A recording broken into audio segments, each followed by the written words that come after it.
Iran ఓ సంచలనాత్మకమైన ప్రకటన చేసింది. Gulf దేశాల మీద దాడులు ఇక ఆపేస్తున్నాం అన్నటువంటి.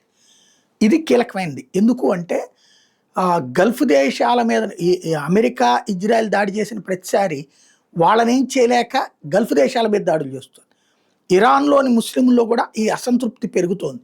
ముస్లిం దేశాలు దాడులు చేసుకోవడం ఏంటి? యూదు దేశమును, క్రైస్తవ దేశం చేసేటువంటి ట్రాప్‌లో పట్టం ఏంటి? మనల్ని మనం నాశనం చేసుకోవడం ఏంటి? అమెరికా, ఇజ్రాయెల్ కలిసి మనల్ని నాశనం చేస్తున్నాం. మనం వెళ్ళి తోటి ముస్లిం దేశాలు నాశనం చేస్తున్నాం.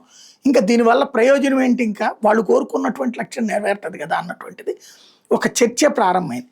పెజెష్కియాన్ ముందే చెప్పాడు. అధ్యక్షుడిగా ఎన్నికైనటువంటి అధ్యక్షుడిగా ఉన్నటువంటి పెజెష్కియాన్ గల్ఫ్ దేశాలు మా మిత్ర దేశాలు అలా జోలికి పోమని. కానీ ఐఆర్జీసీలోని కొన్ని వర్గాలు మాత్రం షియా సున్నీల తెగులుతో, తెగువతో, తెగింపుతో, లేకపోతే కసితో వాళ్ళ మీద దాడులు చేస్తూ వచ్చారు. ఇప్పుడు ఏదైతే ఖొమైనీ పేరుతో పరిపాలనని వెనక నుండి నడిపిస్తున్నటువంటి వర్గం ఏదైతే ఉందో వాళ్ళు ఈ నిర్ణయం తీసుకోవడం అన్నది కీ పాయింట్. పెజెష్కియాన్ చెప్తే ఇప్పుడు కూడా పనికిరాదు.